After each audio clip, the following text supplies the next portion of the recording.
All right, so I'm here with Tim, Derek, and Chris. Yes. You guys are, I guess you're based out of DC, or DC area, right? Yeah. Maybe you can kind of tell everybody what is it you guys do? As, you know, I guess we're all filmmakers. Well, right? we are all in the profession of cinematography and video. Myself, I've been shooting for 26 years. I think all of us, at least 26 years. And started off in film, and I got into video later. And you know, we all specialize in different things. And Derek? Yeah, I mean, I do a bunch of, you know, corporate, commercial, independent film, all that sort of thing. Yeah, same thing. Got a small company. It's basically me and whoever I get. And you know, my company is huge. It's me and everybody who's available. Oh wow, okay. I like it. I like that. I like the way you put that. Yeah, in that case, it is big. So yeah, I got into the video production world through audio. You know, I was an audio guy for 26 years or so, and then through a couple networks, you know, from doing audio, I started doing video. Got a budget and went out and tried my hand at it. Yeah, and met these guys in the process and learned a lot. I've been learning a lot from them. And always been a fan of yours. I guess maybe the last 4 years. I caught you on one of the you know, channels on the internet, and I think it was around a camera I wanted to get, GH4. Oh, okay. And there you were, on the beach. That's usually where you'll find me. Right. So before we start, maybe like and actually look at this test. Yeah. Why did you guys do the test? Well, I know for me, I was waiting on that Blackmagic URSA to come out because that was the new camera I wanted to get. Okay. And I was saving my money for it. And I know Derek, he was saving some money for a camera as well, and he went and got the Sony FS7. And when he bought it, I was like, well, you know, I want to wait.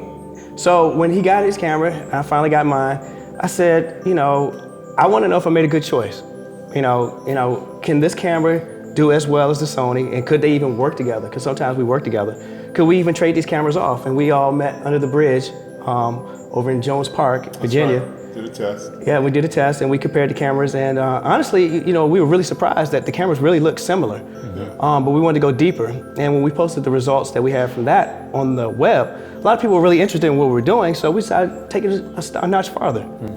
Most DPs do camera tests anyways, right? I mean, before you do a project. But was this one? So it wasn't for a particular project, it was just literally you wanted to test out the cameras, like comparing to each other. It was literally, yeah, so when we got the 3 cameras together and we saw, you know, there is an opportunity for us to work together with these 3 cameras, we were trying to see what other cameras would fit into that realm. So it's really just about, one, getting to know the cameras a little bit better. So when you are choosing a particular camera for a project, you know what they can do and what they can't do. And then also seeing if you could really use all these various different cameras together on a project. Since we had, you know, access to, you know, C300 and a Red and these Sony cameras and the URSA, let's do it. Yeah, the big thing for me, actually, I do a lot of movie stuff. So I need my camera to have a cinematic look. I didn't know if the Sony could really give me that cinematic look, because I'm not a big fan of Sony. Because me that's yeah, for me that's a broadcast camera for doing like news, and it looks great for that. Well, it has amazing functionality for that. And it does, well, yeah, and some hidden menus, and I don't like that either. But you know, that's another thing. But Sony's a great camera, and what I found was that the cameras really are similar. You just may have to put a little bit more work in. Yeah, so I do a lot of, I don't do as much film work, but I do a lot of multi-camera work. And sometimes, you know, like there are people I want to work with, but they don't have the camera that fits into, so I'm trying to sell clients on, well, you know, we can use these cameras together. And so this test helps me do that so that I can have the team that I want, you know, because sometimes there's a budget and going off and renting, you know, all matched cameras is a little bit of a challenge. So it's easier if I can get the guys I want and I can ask them. So it wasn't, I guess the reason why I'm asking why you did the test is because a lot of times I know people watch these tests because they think it's like almost like a shootout, you know, like which camera is the best. Right. Not a shootout. That was the mantra. The mantra was, this is not a shootout. This is just seeing what these cameras can do, 1, and 2, how well we can integrate them into a single production. Yeah, putting them to the test. I mean, so you can't say that there's like one camera is the winner. It's just the camera that I bought is the winner. I mean, the matter is, you're not going to get everything in one camera. You know, I mean, for me. Yeah, I'm always looking, budget's always a factor, of course. You know, I don't want to spend over a certain amount of money. because I'm only going a certain, I'm not doing films, I'm doing interviews and things like that, B-roll stuff. So, a camera like the FS5 definitely worked for me. And it was a great price point and also a point, I don't know everything about cameras, so it was a point where I could, look close to what these guys have in terms of the URSA and the FS7. But still, I feel comfortable enough with the camera that I can use it and grow into it. So that's a good point, actually, because it's not, at the end of the day, it's not just about the image, it's about like how you're going to use the camera, the usability of it. And the application. Yeah. So, absolutely. All right, so I guess let's just take a look at the test now and see what the results are. So this is the overexposure.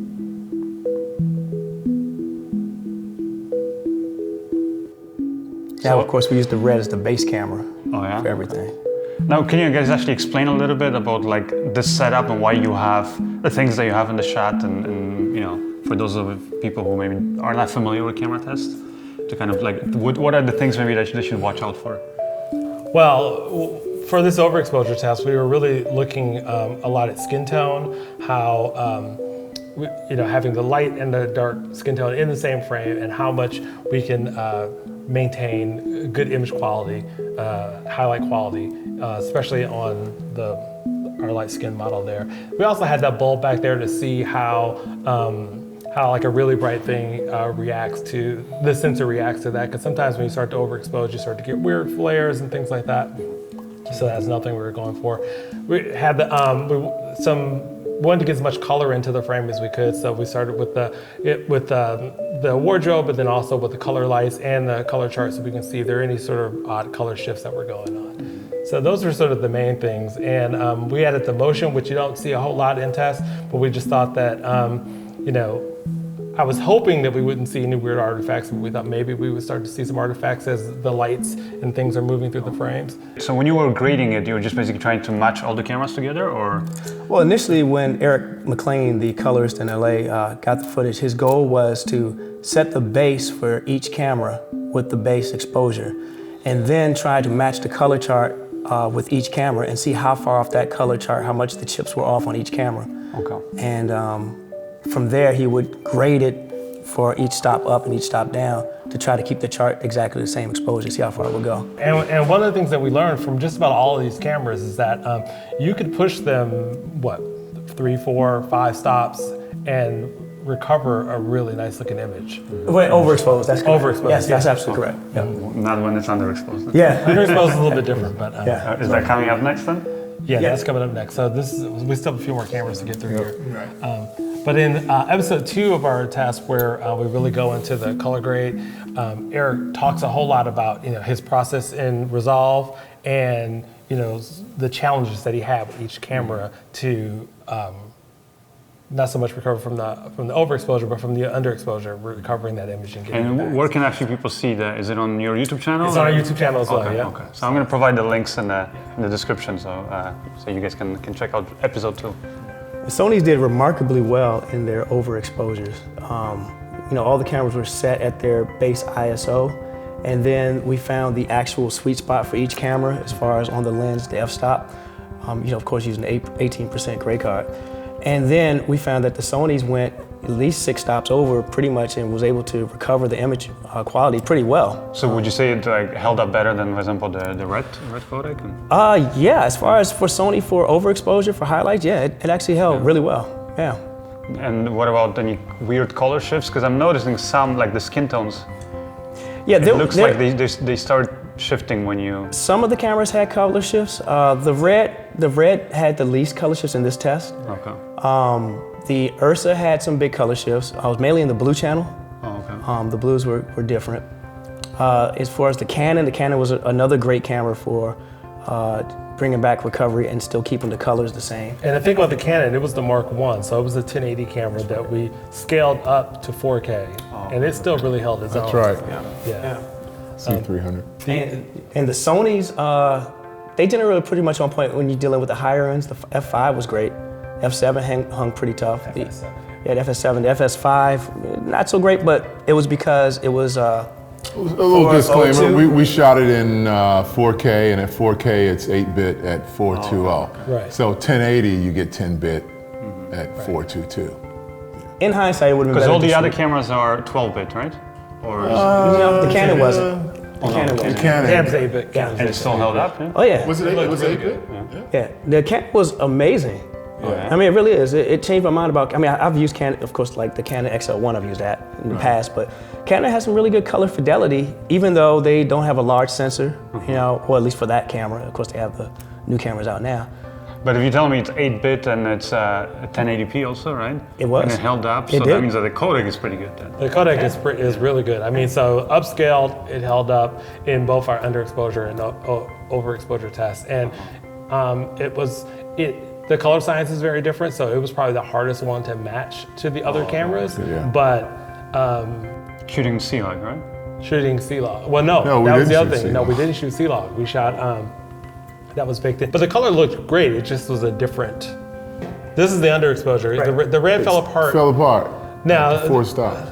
disclaimer for the red is that 4 stops, that's like a... Yeah. well compared yeah. to some of the other cameras, but But it falls drastically. And a disclaimer for the red is that, you know, you have the optical low pass filters that you can put in the red for different situations. There's a skin tone one, and there's this one specifically for low light, which we didn't use. We just stuck with the standard. You know, that's the thing Well, that was the about these workaround. tests, why we didn't want to do a shootout, because there's so many different ways that you can address it. You know, another thing is we did this underexposure with the Sony cameras in S-Log3, where, you know, S-Log3 is not recommended for shooting low light or underexposed situations. So the Sony cameras would have performed a lot better if we shot maybe S-Log2 or just shot, you know, a 709 or even a hyper gamma, you know. Okay, so this is the F5 here. So this is 2 stops under. So again, for those of you guys who don't know, 2 stops under just simply means that, you know, it's on purpose underexposed, and then in post we're brightening it up, right? Correct. Right. And also, I want to make a note too with the underexposure for the red. When it got to 4 stops, you started losing color information that wasn't recoverable. The information just wasn't there to be pulled out. After 3 or 4? 4. 4 stops. Yeah. The F5 and the Canon probably did the best in the underexposure. No, actually, the URSA did the best. Oh, in no, the underexposure. URSA did pretty good. Yeah. Yeah, you're right. The URSA, really? Yeah, I know. I was blown away by that myself. Yeah, it doesn't have like a high ISO and... Well, see, here's the thing. Even though it did well underexposed, it still has to start from a proper exposed image. Oh, okay, So okay. starting from a proper exposed image, it can go down 6 stops and you can recover it. Okay. But if you're starting at like, you know, 1600 ISO when it's already 3 stops under and you try to, then it's like, you can forget about it. you can see the Yeah, artifacts. And, yeah. So this is the FS5. Okay. That's like 3. And this is, you're saying it's an 8-bit, right? 8-bit, 420. 420, yeah. And this camera had, of course, the most color shifting of all the cameras. And Eric did an amazing job recovering it, because if you saw Yeah, because right here at about 2 stops under, it shifted almost orange. Yeah. Oh, really? Oh, it was ugly. Yeah. Well, as you here can we see go. here. There it is. Yeah, yeah. There it is. Yeah. And you can see like the noise and the compression artifacts really. Yeah. Yeah, Sony does great with light. I mean, actually, we found that it actually did better overexposed and brought back because it eliminated more signal noise, and the image was even cleaner. More and the colors were overexposed, yeah. proper. Yeah. Well, with S-Log 2 and 3, you do want to overexpose too, right? Yeah. Definitely with S-Log3, you want to overexpose a stop or even 2, especially from our tests, like 2 stops brought back, looked really, really good. Super clean, you're crushing that shadow noise.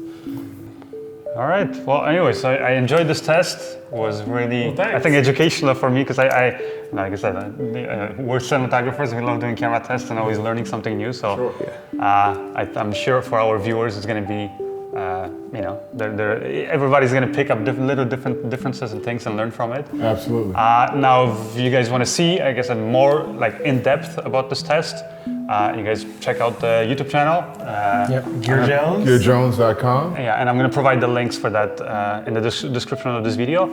And I guess that's it. Maybe, hopefully in the future, we can do another test where I can actually join you guys on set. And, Sure. That sounds We'll let like you That'd know. be great. We'll let you know. Appreciate you having me out, Tom. Great. All right, thank you. Thank you. Thanks a lot. Bye, guys.